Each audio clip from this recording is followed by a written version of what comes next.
Yeah, folks. If it's not one thing, it's the other. It's the other thing. I swear. I turned off my computer to clean it out, like you do so often, because I was having.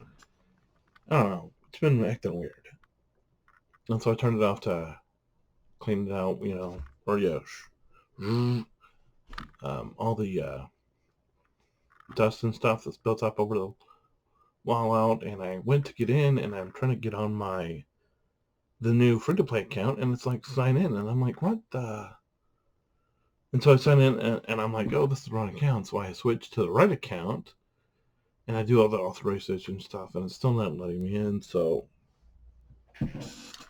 fortunately, I don't have that problem here, but it can happen when you least expect it. Anyway, Star Wars Galaxy of Heroes, day by day. Thanks for making space as we continue our daily grind.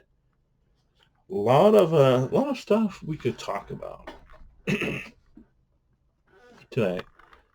But I think, and today's the day when Arnold did the Darth Bane. Where's the update for Darth Bane? All this stuff where he wants where he's like, we don't want to, I don't want to, Galactic Challenge Omicron, and I don't want to Conquest Omicron. And it's like, bro, come on. And whatever. What if they gave him a Omicron or Zeta and or two, where he's good and GAC and other stuff. It's like the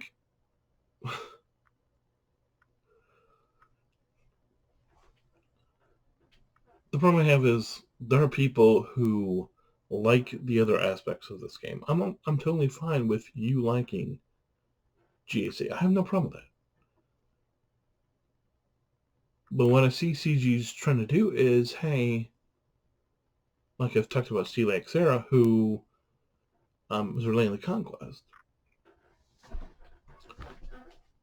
Well, I mean, I get that the vast majority of the player base likes JC, and guess what? There are more of than any other Omicron already. Grand Green Omicrons. But he's hoping for a right rework, and he's like, they're not going to do that. They'll either give us a new version, or they'll give us. But he's hoping for Omicron. But it's like, why? Why do you need it? What if he comes with a raid Omicron or something? I mean, just play the game, bro. But anyway, that's not what I want to talk about. What I did want to talk about is I saw an article where Bob Iger had come out. Bob Iger, for those of you who don't know, he's the CEO. He was the CEO a few years ago, or like 5, and then his time was up until they brought in another CEO. And apparently, the CEO, the new CEO was I feel like he was actually trying to do stuff, but Disney kept losing money when he was trying to fix stuff, and so and it was um, I'm pretty sure the story is it was Bob Iger was the one who started creating this, and the stuff started happening, and this other CEO came in and he started correcting it, but the company kept losing money, so they went back to Bob Iger. And so Bob Iger came out today and he's like, well, the reason why we're losing money is because we told too many stories. And I gotta say, I disagree with that. I don't believe that they're telling too many stories. I believe that they're telling the wrong stories. Um, and we can debate about um, why I think that's so, but I'll just bring up. I talked about how much I love Heir to the Empire. The whole Heir to the Empire, Dark Force Rising, and The Last Command were a great series. And Leia ends up being the hero in one respect, and Mara Jade ended up being the hero in the other respect. But instead of going full Heir to the Empire, they brought in characters of Heir to the Empire, and they're all the Imperials. I talked about Grand Admiral Thrawn, Groot, not Groot, but what's his name?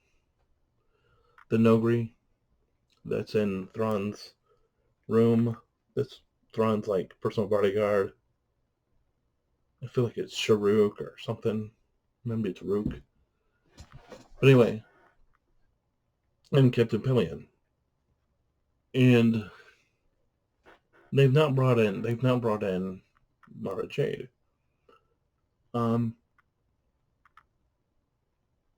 And I understand why, and the reason they didn't want to do that is because they wanted to have Luke go another direction.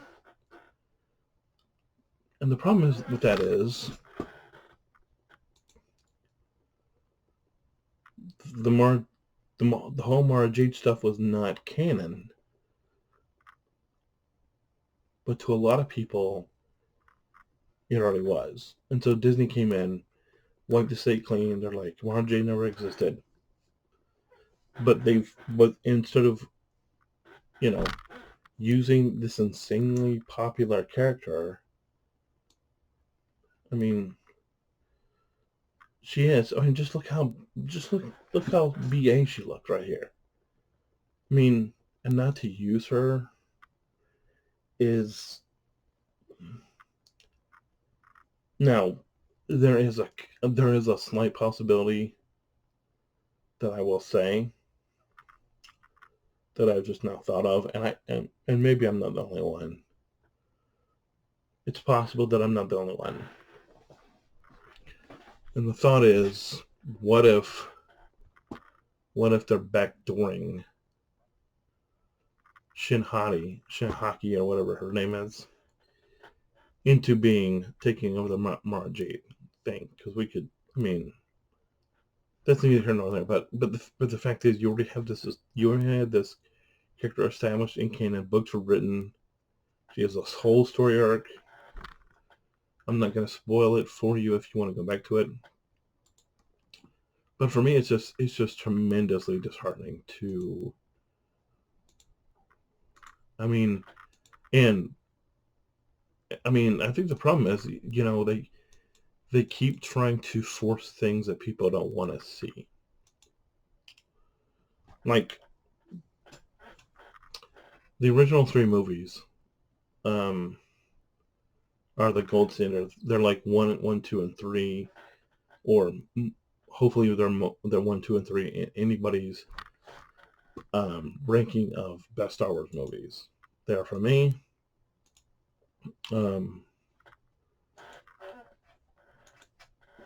But then again, and the newer stuff, the stuff that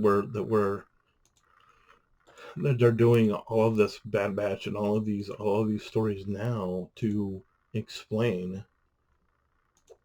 like the whole thing with Mount Tantus, straight out of Heir to the Empire, by the way. But the whole thing with Project Necromancer, that's why they're having to tell some of these stories. And from my perspective, Bad Batch is great. Bad Batch, you can say what you want to about it not having enough action. That's fine. And about what happens to tech and all this, but I love it. I think it was great. Do I think it was flawless? Absolutely not. I don't think any show is flawless. I will say that this show, for me, that so far has come the closest to being absolutely flawless, is a show that nobody talks about, that nobody talked about when it was out. And that is Andor. Andor to me was phenomenal. in every way. And they're not eager to bring in any of that crew. There's no young Mon Mothma. There's been no what's his name?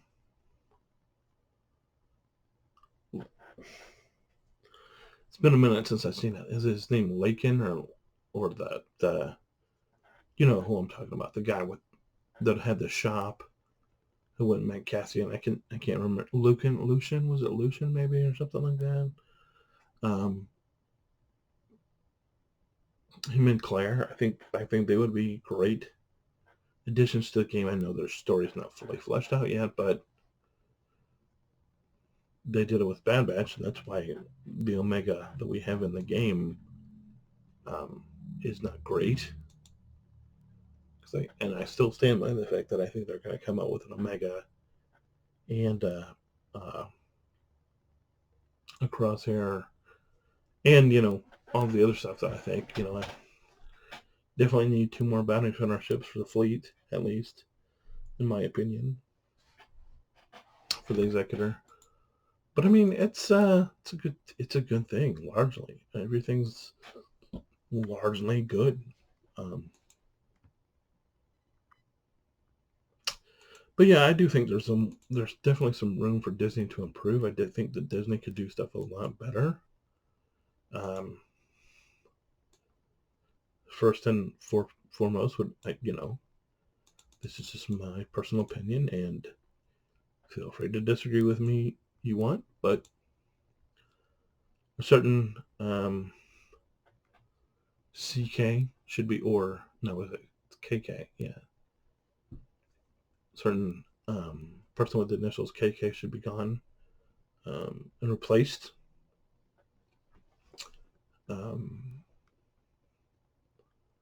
Yeah, I mean, I don't, and I think we need to tamp down. I mean, because guys,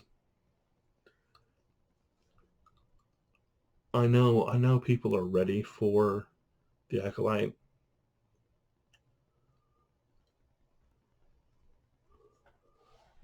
If I were you, I would just temper your expectations for that show. Um,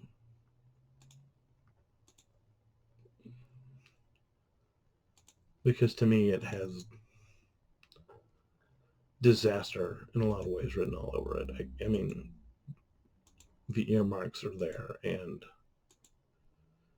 that's another thing where it's not that you're telling too many stories. It's that you're telling the wrong story.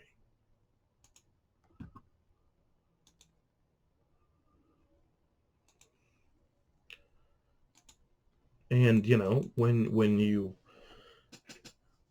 it's not fun because people don't want to be invested. People don't want to have to read books. I mean, this is one of my larger problems with the Acolyte, is that it's High Republic. People know nothing about the High Republic. To know anything, to know they're required for them to know anything, they're required to know to read how many books about it. And it's like, if you read those books, that's fine. But for them to come in and introduce a new show, for them to want to have a working knowledge of stuff already, and it's like that's kind of one of my problems with the whole idea of bringing Cal Kestis or any of those characters to a live action game. I got no problem myself. I have no problem with Cal Kestis coming, but it's like, how many people are gonna know who Cal is? How many people are gonna know who Marin is? How many people are gonna know who? I mean, spoiler alert for Seer, but you know, and it's not that I've played those games, but I've just taken the time, because when I saw that this random guy named Count Kestis, I know the name Count Kestis, I don't know the story, so guess what I did? I myself took it upon myself to go back and find out the story of Cal Kestis. How many other people do you think are going to do that?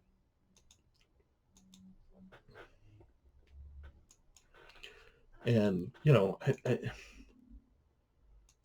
I mean,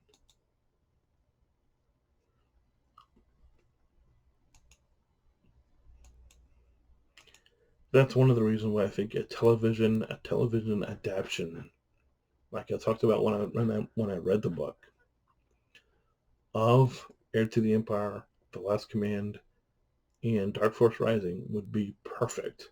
I said they could do it over 3 seasons. They could do, or they could do 6 if they wanted to split them up and make them a little more long form and do 20 episodes each. I mean, do 10 episodes each season. You can do 6 seasons, but then it's going to take you 2 seasons to get through book 1. And where do you put the cliffhanger for the end of that? But I think you could easily do, I think there's easily 20 hours of, maybe not, maybe because those are all those visual details you can see. But I think you can get 12, 14. I think there's still enough meat on there for 12 or 14, because I just think if you try to do it in 10, there would just be way too much skipped over that I think is there and needs to be talked about. So I think you could do it in 3 seasons of somewhere between 12 and 14 episodes each, and I think it would be phenomenal. But then you're taking people that people already know, assuming that you get the right recast for Han, Leia, Lando, and all the other people, and then you have to recast Luke, but it's like Disney is just so afraid of recasting these people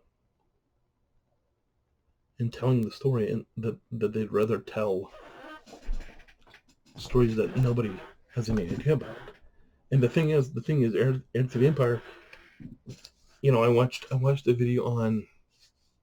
I don't know if you guys are familiar with the YouTube channel Secret Galaxy. It used to be Toy Galaxy, but it's Secret Galaxy. And what this guy does, his name is what's his name?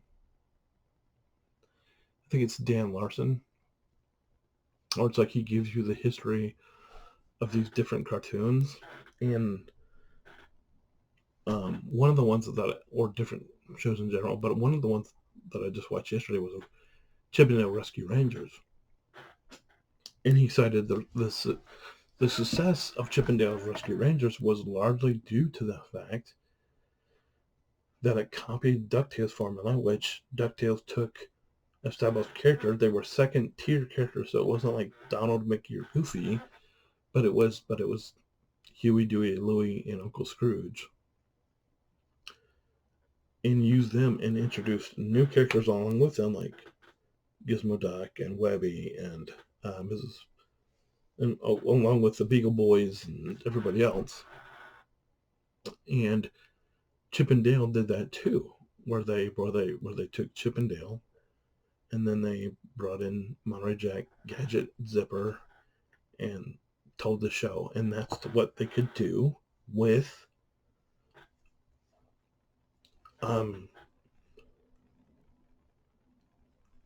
the whole Heir to the Empire trilogy, is because but unlike that, there's already source material that's already existed,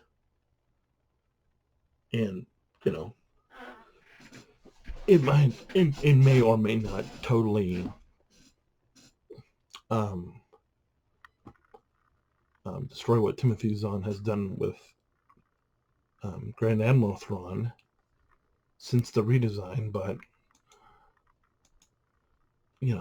it's an origin story using characters that people already know, and that's one of the things that I think is holding back. That's going to really hamper shows like The Acolyte. And I know we're still wanting for Skeleton Crew And I know that Andor season 2, but Andor was different because Rogue One is top 5 in my personal list of Star Wars movies.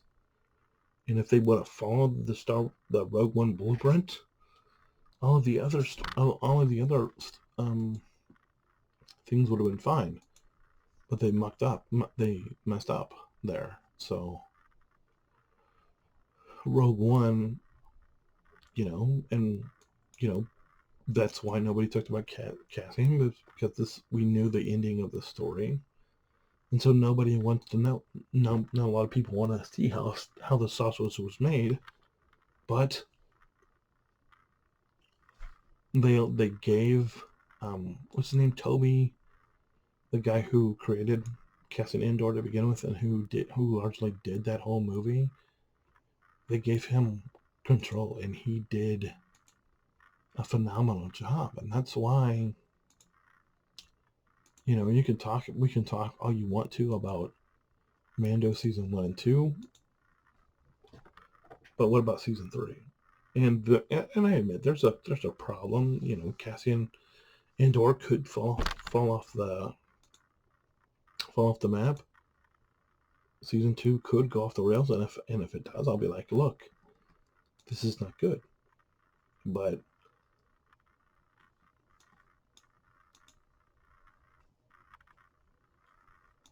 just be aware that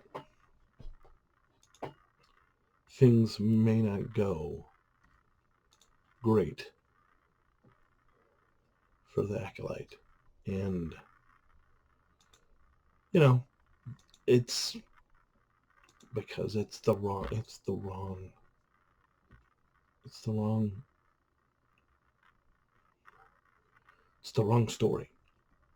story. It just is. But I could be wrong. Who knows? Anyway, thanks so much for watching. Not a lot of movement. I know I kind of rambled. I know we weren't really talking about anything, but there's nothing. There's I'm just doing the same thing. I got the same amount of non-movement that I get normally every night. Probably. I guess we can technically check real quick.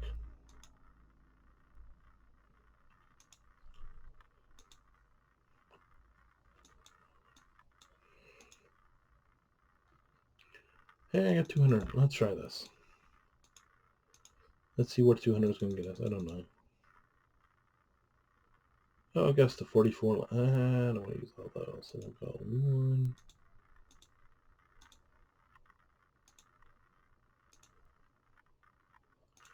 Hey, that's enough to get us another rock level. That's good, right? We'll take that. Move it up. We'll move it up. Move it up easily to the next level.